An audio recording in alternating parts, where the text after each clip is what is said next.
السلام عليكم ورحمة الله وبركاته. ازيكم عاملين ايه؟ وحشتوني جدا جدا. النهاردة هنعمل مع بعض كده اكل سهل كده وسريع وكمان موفر.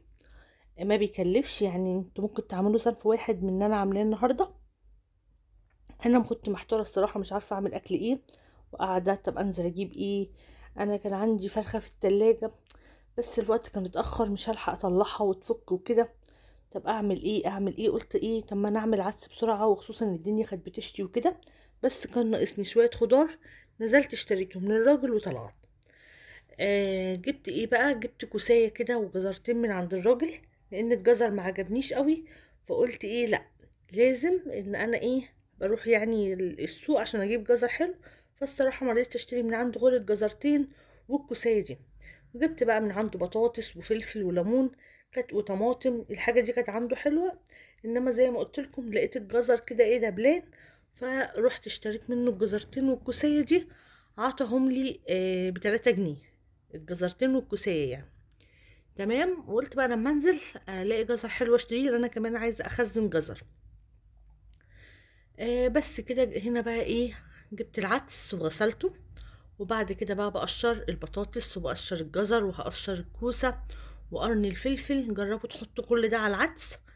في ناس هتستغرب ازاي بتحطي كوسة على العدس، ازاي بتحطي بطاطس على العدس، ازاي بتحطي فلفل على العدس، ان العدس معروف جزر وطماطم وبصل، يعني ده المتعارف عليه.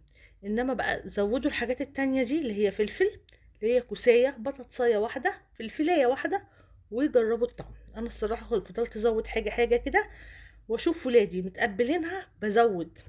ليه بقى؟ لان طبعا كل الحاجات دي فيها قيمة غذائية عالية، وانا عيالي يعني ايه مقرفين شوية في الاكل. فعشان كده بحاول ان هما لما يحبوا حاجة يكون فيها عناصر غذائية عالية يعني.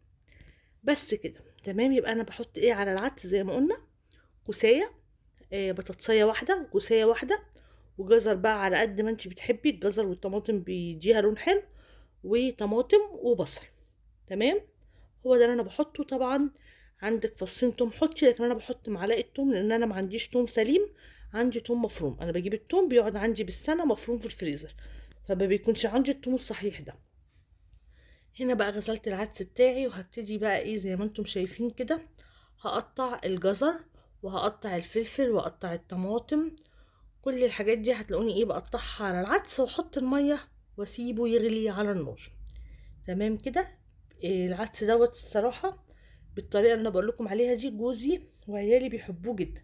انا كياسمين ما باكلش العدس، ما بحبش العدس ده، بعشق العدس التاني اللي هو ابو جبه ده اللي بيتعمل بالصلصه.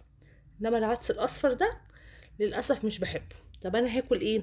بصوا، انا دايما لما باجي اعمل لهم عدس بستغل الفرصه دي، واكون شاريالي بقى ايه، رنجايه كده حلوه، واحده رنجه، سردين، فسيخ، الحاجات دي هتلاقوني شارياها كده ايه، واسيبهم هم ياكلوا ده وانا اكل ده. لكن انا النهارده ما كنتش عامله حسابي اساسا ان انا هعمل عدس، ونزلت عند بتاع الخضار اللي في وش البيت وجبت خضار وطلعت على طول، لان الدنيا بمعنى الكلمه كانت بترخاها عندنا هنا في اسكندريه. طب انا هاكل ايه؟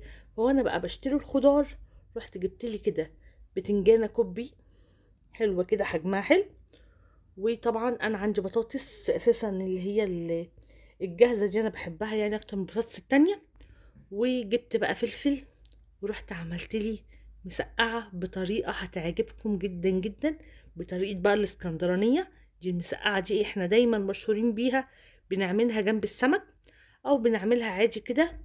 طبعا بتكون من لا من غير لحمه ولا اي حاجه، انا ما بحبش المسقعه ام لحمه، جوزي هو اللي بيحبها. بس انا بستثقلها، المسقعه اللي هي عليها لحمه مفرومه دي انا بستثقلها. تمام. انا بعشق بقى المسقعه دي، يعني لو عاملاها جنب سمك باكل المسقعه وبسيب السمك. تمام. فانا قلت بقى ايه، اعملها بقى كده اكله. ممكن برضو من الاكلات ممكن تعمليها لوحدها. بصوا بقى، انا كنت ايه شاريه الحاجات اهو من الراجل اللي تحت، برصها، طلعت الفلفل اللي انا محتاجاه والطماطم اللي انا محتاجاها، وبرص الباقي في الكيس. جبت طماطم وجبت فلفل وجبت ليمون، وجبت بتنجان اللي هو العروس الرفيع ده. قلت في مره برضو ايه، يعني كمان كام يوم كده برضو ممكن ابقى اعمل، عشان بحب قوي بقى بتنجان اللي هو العروس الرفيع ده مع العدس ابو جبه. وانا عندي عدس فعلا اللي هو البني ده، ممكن بقى في يوم تاني ابقى اعمله، لكن طبعا مش دلوقتي يعني، ممكن على الاسبوع الجاي، عشان ايه يبقى في فرق يعني، مش كل ايه، مش هعمل لهم مرتين في الاسبوع عدس يعني. بس انا العدس ده زي ما قلت لكم انا مش بحبه. هعمل بقى طبق مسقعه، عايزاكم بقى ايه تجربوه. بجيب بقى البتنجان، انا ما بحبش قشر البتنجان، في ناس بتقشره كده يعني صف وصف صف وصف، لكن انا بقشره كله لان انا ما بحبش قشره، وطبعا انا اللي هاكلها. طبق المسقعه ده خطير بمعنى كلمه خطير، صدقوني لو جربتوه بنفس الطريقه وبنفس التكات اللي هقول لكم عليها مش هتبطلوا تعملوها. تمام.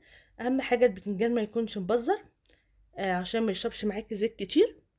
هي البتنجانيه دي بس اللي انا جبتها، حمر بقى جنبها حبه بطاطس وكم قرن فلفل، ونعمل بقى الصلصه بتاعه المسقعه وكلي بقى.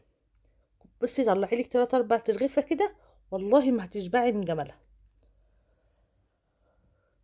بس طبعا الاكله دي ملهاش علاقه بالناس الجميله الشاطره العاقله اللي بتعمل رجيم، تمام، ملهاش علاقه بيهم خالص.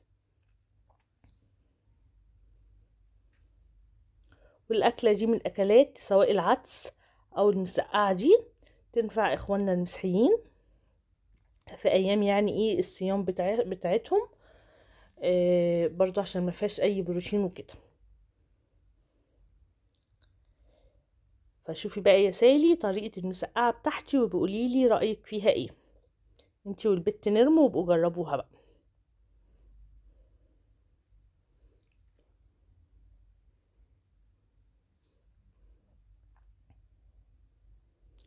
هنا بقى قشرت البتنجان والفلفل اهو بغسله، والطماطم. طبعا انا حاطه الحاجه في الحوض كده، ان انا حوضي بيكون انضف من الطبق، يعني انا حوضي دايما بكون دعكاه ومخلياه فله كده يعني. اي نعم بيتغسل فيه المواعين وكل حاجه، من الاطباق ذات نفسها بتبقى جوه الحوض دي، لكن مادام حوضك انت واثقه من نظافته، لو هتغسلي فيه ايه بالذي انت واثقه من نظافه الحوض دي، عشان ممكن ناس تعلق على النقطه دي. صدقيني الحوض بيبقى زيه زي المواعين، لازم بيتغسل زيه زي المواعين بالظبط، فما فيش اي مشكله خالص خالص ان احنا نغسل فيه الحاجه، لان دوت بيتغسل بالبريل وبالليفه زيه زي اي طبق وزي اي سكينه احنا بنغسلها.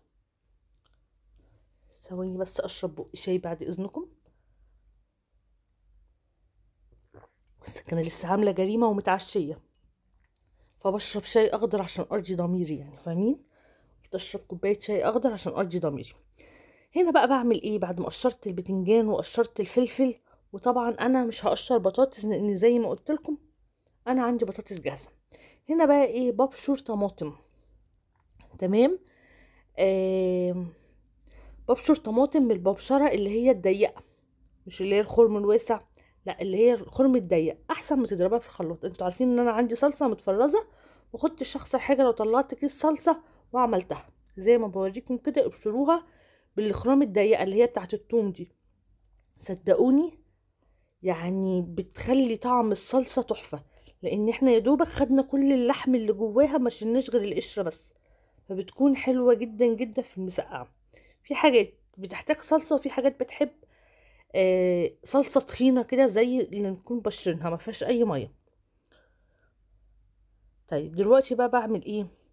هحط بقى الطاسه دي كده على النار، اقلي فيها البتنجان والفلفل، عشان الطاسه التانية كان مطرحها فراخ، فتحمير بانيه يعني وكده، فطبعا ما كانش ينفع اقلي مكانها بتنجان وبطاطس وكده. قلت لا دي كانت مطرحها بطاطس، قلت اقلي مكانها البتنجان، وعشان امبارح كنت عامله يعني مكرونه وبانيه وكده، فخدت التانية بحمر فيها فراخ، فحمرت حطيت زيت وحمرت هنا البطاطس. بس هنا بقى بحط ايه، بحط حبه زيت، وبحط معلقه توم مفروم. تمام. عندك توم صحيح خرطيه حتت صغنطوطه حطيها عادي جدا، لكن انا زي ما قلت لكم عندي توم مفروم. هنا قليت البتنجان الاول، وقلت في الاخر اقلي البطاطس عشان البطاطس ما هقول لكم ايه يعني ما تبردش. تمام، لان انا ما كنتش هتغدى دلوقتي، فانا كنت عايزه بطاطس سخنه. أنا على فكره هي اسمها مسقعه بس انا بحبها سخنه. حمرنا التوم بقى عشان ما اسرحش معاكم ونخرج خارج الموضوع. التوم يا دوبك يصفر، هنزل عليها بحبه خل. تمام. يبقى هصفري التومه في حبه زيت وانزلي بخل، لازم خل. وحطي بقى الطماطم بتاعتك اللي انت بشراها مش عاملاها عصير، وسيبيها بقى تاخد وتدي مع بعضيها. وحطي كمان معلقه صلصه من اللي هي في البرطمان، وكلي احلى صلصه مسقعه، بجد بتكون فظيعه. توم ترشيه بخل، وحطي عليه الطماطم بتاعتك المبشوره مش اللي معموله عصير. تمام. وبعد كده سيبيها بقى، حطي عليها معلقه صلصه وسيبيها تتسبك. وهنا بقى ايه، العدس ضربته كده بالهاند بلندر. ما عندكيش هاند بلندر، زمان ما كانش عندنا هاند بلندر، عادي جدا كنا بنسيبه يبرد خالص ونضربه في الخلاط. تمام. ضربته بقى كويس قوي قوي. وهجيب انا بعمله بلسان العصفور، ممكن تعمليه بالشعريه، ممكن تسيبيه كده وتعمليه فته، زي ما انت عايزه اعمليه. لكن انا بعمله بلسان العصفور زي ما جوزي بيحبه. جوزي بياكله عند مامته كده، اتعود عليه بلسان العصفور، فانا بعمله عشان جوزي بيحبه بلسان العصفور. بس انا ما باكلوش، وعيالي برضو اتعودوا عليه كده، لان انا دايما بعمله كده على اساس يعني اللي باباه بيحبه بالشعريه. تمام. لكن انا بابانا بيحبه بلسان العصفور. مامتي بقى بتعمله بالشعريه، مامتي انا بتعمله بالشعريه. فعند ماما متعودين عليه بالشعريه، عند جوزي متعودين عليه بلسان العصفور، عشان كده بعمله انا بلسان العصفور. فعيالي خلاص بقى اتعودوا عليه بلسان العصفور عادي يعني. بس اهم حاجه ما تحطيش لسان عصفور ياما، وحطي لسان عصفور نوعه حلو، مش اللي هو بينفش، عشان ما يعملش ما ينفش معاكي يعني، وفضلي قلبيه. هنا بقى خدت زي ما وريتكم كده، قليت البتنجان كده، فاضل البطاطس بس احمرها. قلت بقى احمرها بعد ما ايه اسقط لسان العصفور، وخليكي واقفه جنبه عشان ما يلزقش في قعر الحله. بعد ما تحمريه كويس كل شويه كده قلبيه، عشان ما يعملش كتله كده ويلزق في قعر الحله.